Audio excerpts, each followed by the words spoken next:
आज मैं ऐसी 5 FL Studio की प्रॉब्लम को डिस्कस करने वाला हूं जिसको सुनने के बाद आप शायद कभी भी FL Studio को यूज करना पसंद नहीं करोगे। तो सबसे पहली प्रॉब्लम है you can't assign separate input and output devices. अब मोस्टली ये प्रॉब्लम मैक यूजर्स को देखने को मिलती है, क्योंकि कभी भी आप FL के अंदर ऑडियो सेटिंग्स में जाओगे मैक के अंदर, तो वहां पे आपको देखने को मिलेगा कि एक ही ऑप्शन है इनपुट और आउटपुट डिवाइस को चूज करने का। अब प्रॉब्लम क्या आई थी मेरे साथ, तो एक दिन मैं अपने आर्टिस्ट के साथ जूम पर था और FL Studio को यूज कर रहा था। तो वहां पर मैंने जैसे आउटपुट डिवाइस पे जाके जूम को चूज करा तो मैं उनको ऑडियो तो शेयर कर पा रहा था, बट तब मैं अपने माइक्रोफोन को कनेक्ट ही नहीं कर पा रहा था अपने मैक में FL Studio के साथ। बट अपने लैपटॉप में जैसे ही मैं अपने माइक्रोफोन को कनेक्ट करने की कोशिश करता था और आउटपुट इनपुट डिवाइस पे अपने इंटरफेस को चूज कर देता था, तो वहां की साउंड फिर मेरे आर्टिस्ट को जूम के थ्रू जाना बंद हो जाती थी। अब ये सेम ही प्रॉब्लम तब भी आती है जब मैं हमारी बेसिक क्लासेस के अंदर हमारे स्टूडेंट्स को पढ़ा रहा होता हूँ। और ऐसे बहुत सारे सिनेरियोज होते हैं जहां पर मैं चाहता हूँ मेरा इनपुट डिवाइस जो है वो एक स्पेसिफिक ड्राइवर के थ्रू या फिर एक स्पेसिफिक इंटरफेस से हो, और जो आउटपुट डिवाइस है वो एक स्पेसिफिक इंटरफेस या एक स्पेसिफिक ड्राइवर से हो।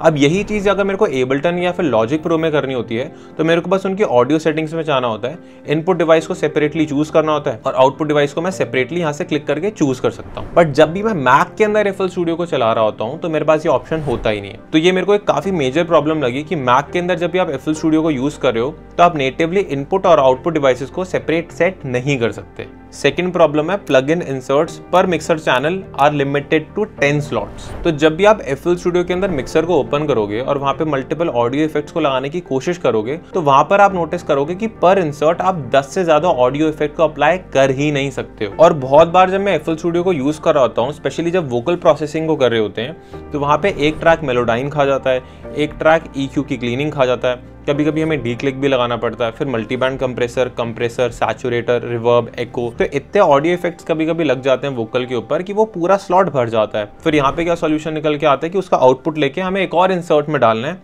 और फिर वहां पर हमें प्लगइन्स लगाने हैं। तो ये चीज मेरे को काफी ज्यादा कंफ्यूजिंग लगती है, क्योंकि जब मैं एबलटन को यूज कर रहा होता हूँ तो वहां पे आप ऑलमोस्ट अनलिमिटेड प्लगइन्स को लगा सकते हो एक ही ट्रैक के ऊपर। और इस चीज़ की वजह से मैंने बहुत बार अपने स्टूडियो में भी नोटिस करा है कि कोई अगर प्रोड्यूसर आता है और वो FL Studio को यूज़ कर रहे होते हैं तो उनका जो वर्क फ्लो होता है, प्रोजेक्ट मैनेजमेंट होती है ना, वो इतनी अच्छी नहीं होती है और वो खुद ही कंफ्यूज होते हैं कि ये इस प्लगइन का कौन सा इफेक्ट कहाँ लगा होगा। बट यहीं पे अगर मैं बाकी डॉस की बात करूँ तो वहाँ पर 10 से ज़्यादा या फिर कभी कभी तो अनलिमिटेड प्लगइन्स भी आप ऐड कर सकते हो एक ही ट्रैक के ऊपर। तो गाइज, अगर आप इन डेप्थ तरीके से यही सीखना चाहते हो कि म्यूजिक को क्रिएट किस तरीके से करा जाता है, प्रोडक्शन कैसे करी जाती है, रिकॉर्डिंग कैसे करी जाती है और मिक्सिंग और मास्टरिंग कैसे करी जाती है एबलटन और FL Studio के ऊपर, तो आपको चेक करना चाहिए बेसिला का 50 डेज म्यूजिक प्रोडक्शन कोर्स, जिसके अंदर हमने इन डेप्थ ये सारी चीज़ों को कवर करा है। एंड आई एम 100% श्योर अगर आप इस कोर्स को परचेज कर लेते हो ना, तो आप अभी जहाँ पर खड़े हो और जो प्रॉब्लम्स को फेस कर रहे हो उससे बहुत ज़्यादा आगे निकल जाओगे, और कहीं ना कहीं जो अभी आपकी साउंड वो इमेच्योर साउंड करती है ना, वो काफ़ी ज़्यादा प्रोफेशनल साउंड करने लग जाएगी। तो फटाफट है लिंक डिस्क्रिप्शन में, जाके चेकआउट करो। सेकेंड प्रॉब्लम है नेटिव वार्प मोड। तो मोस्टली जब भी हम प्रोजेक्ट्स पे काम कर रहे होते हैं और उनमें हम चाहते हैं यार वोकलिस्ट जो है थोड़ा टाइम से बाहर चला गया है और उसको टाइम पर ले आए, तो हम बहुत बार वार्प मोड को यूज़ करते हैं। और एबलटन और लॉजिक प्रो के अंदर नेटिवली ऑप्शन होता है कि आप वहां पर वार्प मोड को ऐड कर सकते हो और जो स्पेसिफिक बीच का वर्ड टाइम के बाहर गया है सिर्फ और सिर्फ उसको पकड़ के सीधा टाइम पर लेके आ सकते हो। बट अगर सेम चीज़ मेरे को FL Studio के अंदर करनी हो तो सबसे पहले मेरे को ऑडियो ट्रैक पर उसको लिंक करना पड़ेगा, फिर न्यू टाइम या न्यू टोन को यूज़ करना पड़ेगा उसको ऑडियो के टाइमिंग को फिक्स करने के लिए। अब इससे क्या होता है, वर्क फ्लो ना बहुत ज़्यादा कॉम्प्लिकेटेड बन जाता है, आप नेटिवली उसके अंदर फिक्स नहीं कर पा रहे, और जिसकी वजह से आपके प्रोडक्शन सेशंस पे काफ़ी ज़्यादा टाइम लग जाता है इतनी छोटी सी चीज़ को करने के लिए। और जितने भी बिगिनर सिंगर्स और रैपर्स इस वीडियो को देख रहे हैं उनको जेन्युइनली ये प्रॉब्लम आती होगी कि उनका एक स्पेसिफिक कोई वर्ड टाइम से बाहर हो रहा होता है, बट उसको टाइम पर लाने के लिए वो कट या फेड्स लगाते हैं तो उतना स्मूथली वो काम नहीं करता है और फिर उनको वो प्रोफेशनल क्वालिटी नहीं मिल पाती है। बट यहीं पे एबलटन या लॉजिक प्रो पे आप इस चीज को बहुत इजीली कर सकते हो। इसलिए आई थिंक FL Studio को इस चीज पे काम करना चाहिए कि ऑडियो ट्रैक के अंदर ही हम वार्प मार्कर्स को ऐड कर पाए और उसको छेड़ पाए। फोर्थ चीज जो मेरे को काफी ज्यादा अनॉय करती है वो है visual lag whenever we increase the buffer size. तो FL Studio के अंदर जब भी आप बफर साइज को इंक्रीज करोगे ना, उसके जो ऊपर के ग्राफ्स होते हैं और साथ ही साथ जो इंसर्ट्स में मिक्सर के जो वॉल्यूम लेवल्स या मीटर्स दिख रहे होते हैं वो काफ़ी ज़्यादा लैगी हो जाते हैं। चाहे आपका प्रोजेक्ट खाली हो, आप सिर्फ और सिर्फ रिकॉर्डिंग कर रहे हो, या फिर आपका प्रोजेक्ट बहुत ज़्यादा बड़ा हो, ये प्रॉब्लम आपको डेफिनेटली देखने को मिलेगी। यहीं पे अगर मैं बाकी डॉस की बात करूँ, स्पेशली लॉजिक प्रो और एबल्टन की, तो वहाँ पे अगर आप बफर साइज को इंक्रीज भी करते हो और आपका प्रोजेक्ट ज़्यादा भारी नहीं है तो विजुअली कुछ लैग देखने को नहीं मिलता।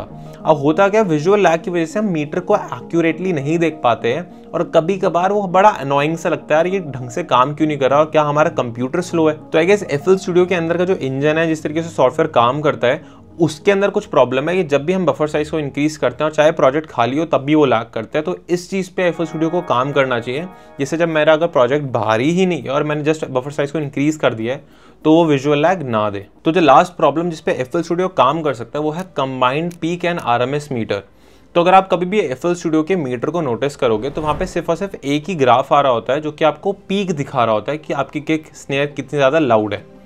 और मोस्टली पीक्स को हम यूज़ करते हैं ये डिटेक्ट करने के लिए कि कोई साउंड डिस्टॉर्ट हो रही है या फिर नहीं हो रही। बट किसी भी साउंड के एक्चुअल लाउडनेस को मेजर करने के लिए पीक मीटर से ज़्यादा बेटर होता है RMS मीटर। अब एबल्टन के अंदर अगर आप कभी भी नोटिस करोगे और उसके मीटर्स को देखोगे तो वहाँ पे सिर्फ और सिर्फ एक मीटर नज़र नहीं आ रहा होता। अगर आप ध्यान से जूम इन करके देखोगे तो वहाँ पे एक लाइट ग्रीन और एक डार्क ग्रीन, दो टाइप के मीटर्स आपको इंडिकेट कर रहे होते हैं कुछ ना कुछ। तो ये जो डार्क ग्रीन होता है ना, आपको पीक वैल्यूज दिखा रहा होता है।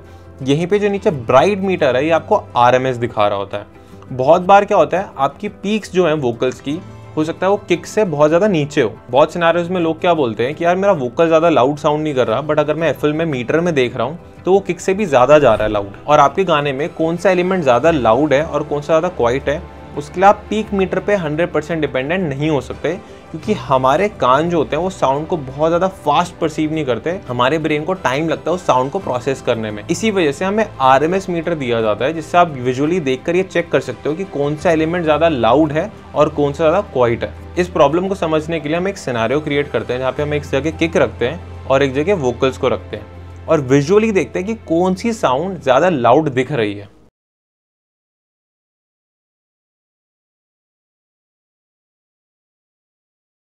अभी आपको विजुअली देखकर तो वोकल ज़्यादा लाउड लग रहे होंगे किक से, बट एक बार आंख बंद करके इसको दोबारा से सुनो और बताओ कौन सा एलिमेंट ज़्यादा लाउड लग रहा है।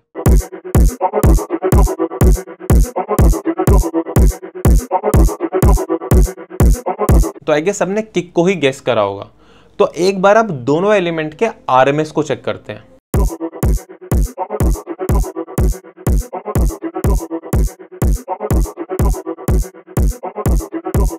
तो RMS में आप देख पा रहे थे दो वोकल्स के पीक ज्यादा लाउड थे, बट वोकल का जो RMS है वो कहीं ना कहीं किक के RMS से नीचे ही है और इसी रीजन से हमें किक ज्यादा लाउड सुनाई दे रही है और वोकल नहीं। तो FL स्टूडियो के अंदर मेरे को मेजर प्रॉब्लम यही लगती है कि जो उसका मीटर है वो हमें सिर्फ और सिर्फ पीक दिखाता है, वो पीक और RMS साथ में नहीं दिखा पाता जिस तरीके से एबल्टन दिखाता है। तो गाइस, इस पूरी वीडियो से मेरी बिल्कुल भी इंटेंशन नहीं है कि आप FL स्टूडियो को अनइंस्टॉल कर दो या प्रोडक्शन छोड़ दो या डॉस स्विच कर लो।